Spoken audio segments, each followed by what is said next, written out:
भ्रष्टाचार निरोधक जांच विभाग के बैनर तले आज कार्यक्रम का आयोजन किया गया, जिसमें मुख्य अतिथि के रूप में डीआईजी मोहम्मद नौशाद आलम मौजूद रहे। इस मंच और इस बैनर तले जो भी कार्यक्रम हुए, उसके तहत लोगों की जो मूलभूत समस्याएं हैं उसका समाधान और निराकरण करना इस मंच का मेन उद्देश्य है। आज कई लोगों ने इसकी शपथ ली और सत्य और निष्ठा के साथ कार्य करने का भी शपथ लिया।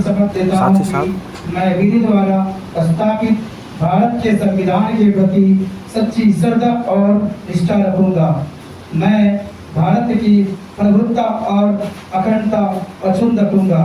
मैं भ्रष्टाचार निरोधक जांच विभाग एंटी करप्शन इन्वेस्टिगेशन डिपार्टमेंट सदस्य के रूप में अपने कर्तव्यों का श्रद्धापूर्वक और शुद्ध अंतःकरण से निर्वहन करूंगा। स्वागत होना चाहिए।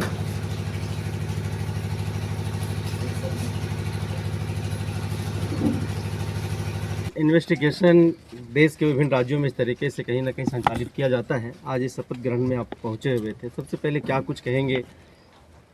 Anti corruption investigation department NGO का ये आज उद्घाटन यहाँ हुआ है और विभिन्न राज्य के विभिन्न जगहों से जिला से लोग आए हैं, इसके मेंबर्स बने हैं, जिनको ये दिलाया गया है, शपथ दिलाया गया है। इसी प्रोग्राम में हम थे। ये एक कनेक्टिंग लिंक हम कह सकते हैं, प्रशासन या जो भी जांच एजेंसियां हैं और समाज के बीच के ये एनजीओ काम करेगा। जो इनका उद्देश्य है, जो क्लियर किया हुआ है इसका उद्देश्य, उस उद्देश्य पर इनको रहने के लिए हम लोगों ने कहा है। और जहां कोई भी सूचनाएं इस ढंग से मिलती है तो जो उचित प्लेटफॉर्म है वहां सूचित करेंगे, ताकि समाज में जो लोग त्रस्त हैं या परेशान हैं किसी रूप में, उसका निदान हो सके समय अवधि रहते हुए। जिस पद में सर हैं वही काम कर रहा है, ये क्या संस्था पैरेलल चलेगी? नहीं, पैरेलल संस्था का नहीं है बात। ये बीच के समाज के बीच में विद्यमान रह के अगर कहीं कुछ जानकारी इस ढंग का मिल रहा है तो हम लोगों को उचित प्लेटफॉर्म पर खबर करें, ताकि उसका जांच करने में सुविधा रहे, सुविधाजनक हो और आसानी से जांच हो सके। और जहां गड़बड़ अगर हो रहा तो वहां तो पहुंच सके, निगरानी हो सके। भ्रष्टाचार निरोधक के नाम पर तो एनजीओ बना लिया जाता है सर। कई एक बार सवाल भी आता है कि ऐसा एनजीओ बना करके लोग उगाही भी करते हैं, लोग डराने का काम करते, धमकाने का काम करते हैं। तो क्या इनका काम जांच करना है या फिर मीडिया के माध्यम से ये मैसेज जाएगा समाज के बीच में? सभी लोग, समाज के लोग सजग भी हैं और जितने भी लोग यहाँ जो जुड़े हुए उन लोगों को पहले ही हम लोगों ने कह दिया है कि आपका उद्देश्य इस ढंग से, जो उद्देश्य के प्रति आप एनजीओ का ये गठन किए हैं और संचालित कराना चाह रहे हैं, जिसका रजिस्ट्रेशन आपने करवाया है, उस उद्देश्य से बिल्कुल भटकना नहीं है। नहीं तो ये खुद ब खुद परेशानी में खुद ये पड़ सकते हैं। ऐसा नहीं कि जो कानूनी जहाँ एजेंसी है, जो कानूनन रूप से सरकार का बनाया हुआ है, सबकी नज़र सबके ऊपर रहती है। सरकार पालिका क्या दबाव कार्य कर रही है, क्या करना है? देखिए, ये संस्था,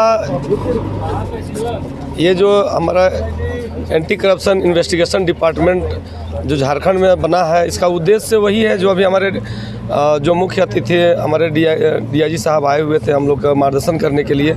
और निश्चित रूप से उन्हीं उद्देश्यों के लिए आज हम लोग शपथ ग्रहण कार्यक्रम भी रखे थे। उद्देश्य हमारा यही है कि जो ग्रामीण क्षेत्रों में विशेष करके, ऐसे तो सारे ब्यूरोक्रेट्स में हो या सभी जगह इसका ये भ्रष्टाचार अभी व्याप्त है कह सकते हैं, लेकिन कई ऐसी सरकार, चाहे केंद्र की सरकार हो, राज्य की सरकार हो, कल्याणकारी योजनाएं जो संचालित है वो सही व्यक्ति को सही तरीके से समय से नहीं पहुंच पाता है। ऐसे में चाहे वो ब्लॉक का हो, चाहे थाना क्षेत्र हो, चाहे जिला मुख्यालय हो, ऐसे जगहों में जो ग्रामीण क्षेत्र के जो आम नागरिक हैं, जो कम पढ़े लिखे हैं, जो जागरूकता के अभाव में अपने लाभ को ले नहीं पाते हैं, भ्रष्टाचार के शिकार बनते हैं, उन लोगों को जागरूक करना है, उन लोगों को न्याय दिलाना है।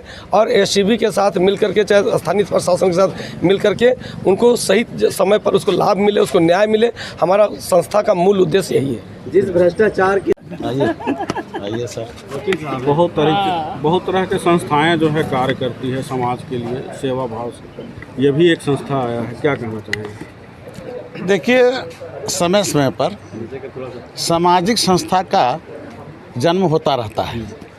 इसी क्रम में भारत सरकार का जो वैधानिक व्यवस्था है उसके तहत पूरे हिंदुस्तान में सामाजिक संस्थाओं का पंजीकरण होता है।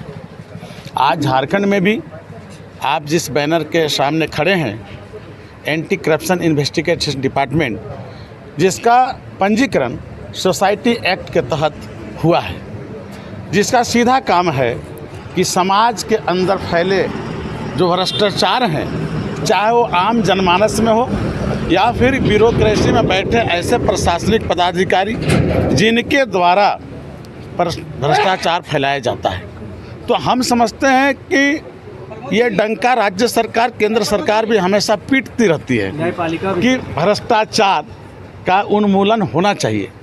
राज्य सरकार के गतिविधि में जो प्रशासन में आला पदों पर बैठे हैं उनका भी ये अनाउंस होता रहता है, लेकिन कहीं न कहीं धरातल में हमको लगता है कि नियंत्रण नहीं हो पाता है। तो समय समय पर ऐसे सामाजिक संस्थाओं का जन्म होता है जिसके नेतृत्व में बखूबी मौखिक एवं लिखित ध्यानाकर्षण करके और प्रशासनिक पदाधिकारियों के साथ समन्वय स्थापित करके उन भ्रष्टाचारों पर नकेल कसना यही काम है।